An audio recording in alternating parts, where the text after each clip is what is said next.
बंगाल से breaking news सामने आ रही है। टीएमसी नेता अभिषेक बनर्जी ने न्यूज 18 इंडिया से खास बातचीत करते हुए कांग्रेस पर हमला बोला। उन्होंने बंगाल में टीएमसी और कांग्रेस के बीच गठबंधन न होने की वजह को कांग्रेस को बताया। तो बड़ी अपडेट यह है कि अभिषेक बनर्जी की ओर से कहा गया है कि टीएमसी और कांग्रेस के बीच में अगर गठबंधन नहीं हो सका है तो उसके पीछे वजह कांग्रेस ही है। अभिषेक बनर्जी ने पहली बार किसी हिंदी न्यूज चैनल को इंटरव्यू दिया और इस इंटरव्यू में कांग्रेस, बीजेपी और संदेश खाली के मुद्दे पर बेबाकी से अपनी बात रखी।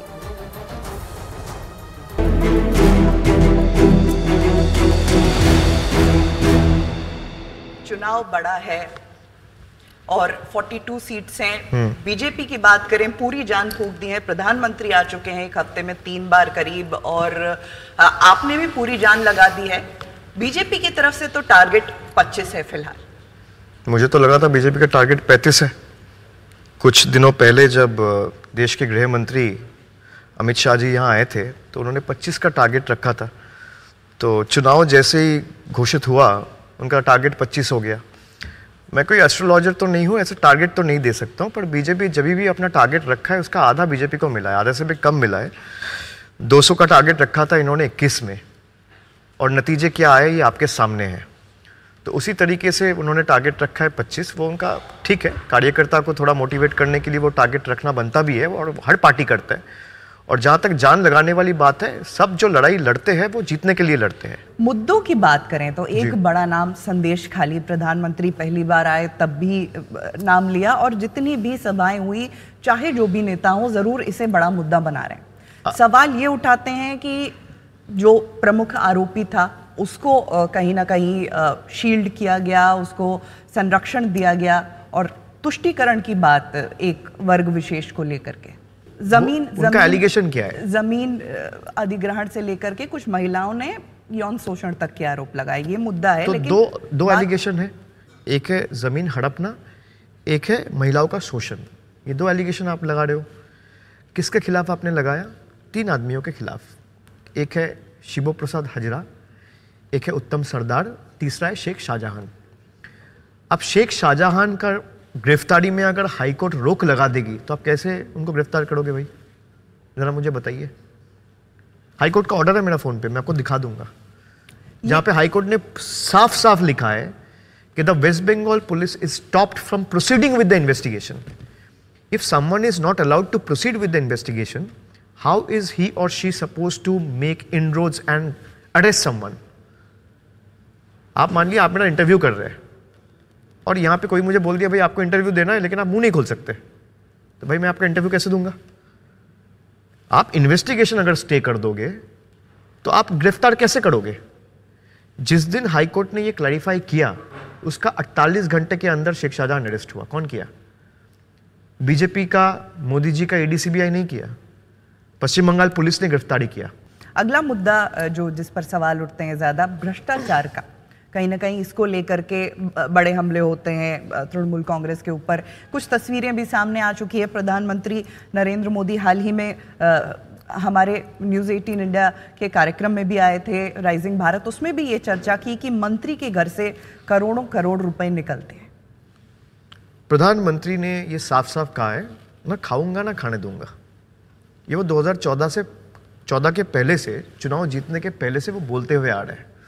आप मुझे बताइए, तृणमूल का कोई नेता या मंत्री का घर से 50 करोड़ रुपया मिला है, कोई दिक्कत नहीं, उसको फांसी पे लटकाओ।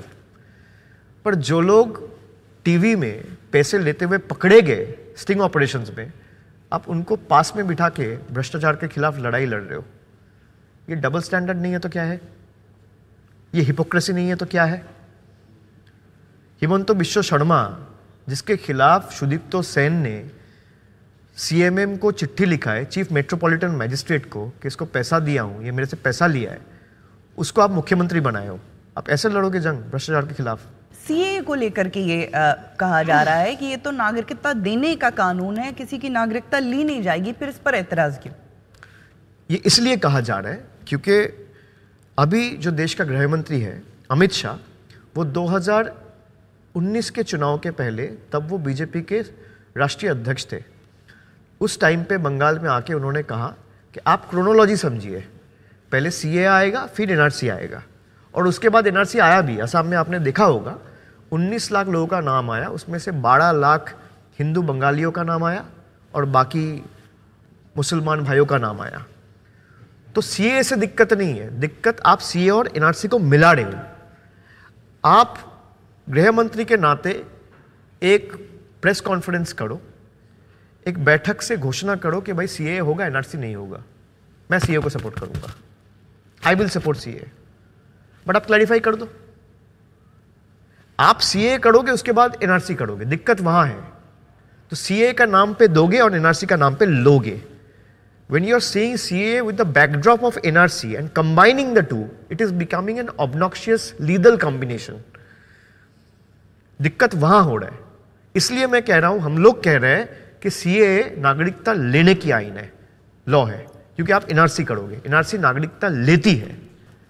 एक सवाल गठबंधन को लेकर के, ममता बनर्जी ही अगुवा रही, सबसे पहले उसकी शुरुआत की, सबको एकजुट किया, आप खुद भी कई मीटिंग्स में शामिल हुए, लेकिन बात नहीं बन पाई। अब एकला चलो की नीति पर ही आप चल रहे हैं, कहाँ बात बिगड़ी? क्या नहीं, वो जब हमारा बैठक शुरू हुआ, जून के महीने से शुरू हुआ, पहला बैठक पटना में हुआ और उसके बाद 2-4 बैठकें हुई, तो हम लोग ने हर बार यही कहा, और ये कोई छुपी हुई नहीं है, वहाँ पे 50 लोग रहते थे, उसके बाद प्रेस कॉन्फ्रेंस भी होता था। हम लोग ने बार बार कहा है कि सीट शेयरिंग वाला जो फॉर्मूला है वो हम लोग को पहले तय करना चाहिए।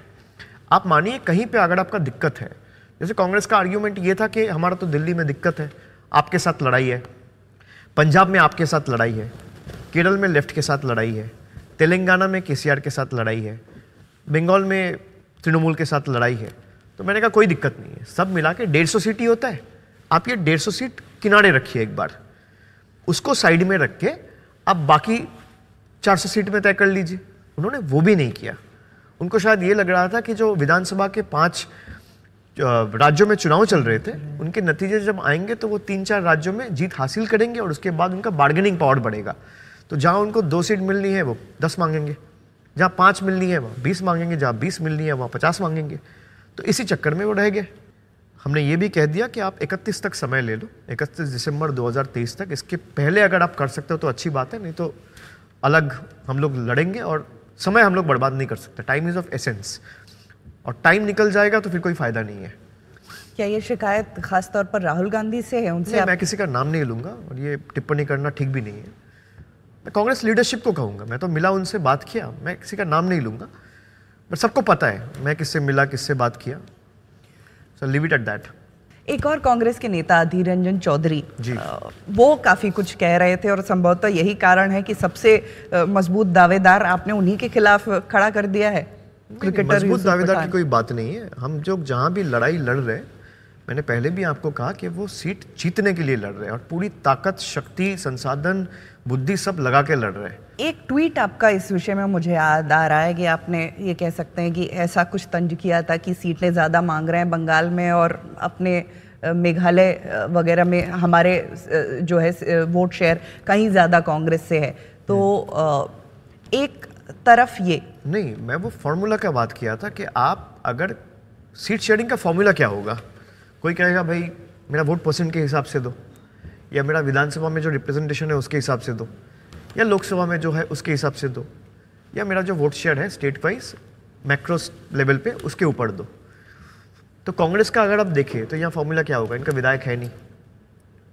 अगर आप एमपी के हिसाब से देखें 2 एमपी है, अगर आप वोट शेयर के हिसाब से देखें तो 3% है। तो आप 3% पे अगर 4% वोट पे 10 एमपी सीट मांगते हो या 6 एमपी सीट मांगते हो, तब तृणमूल का 15% वोट मेघालय में है, तो दोनों सीट मांगना चाहिए। मैं उस आधार पे कहा हूँ। बहुत बहुत धन्यवाद, बहुत बहुत शुक्रिया जी, न्यूज़ 18 इंडिया से बात करने के लिए। नमस्ते।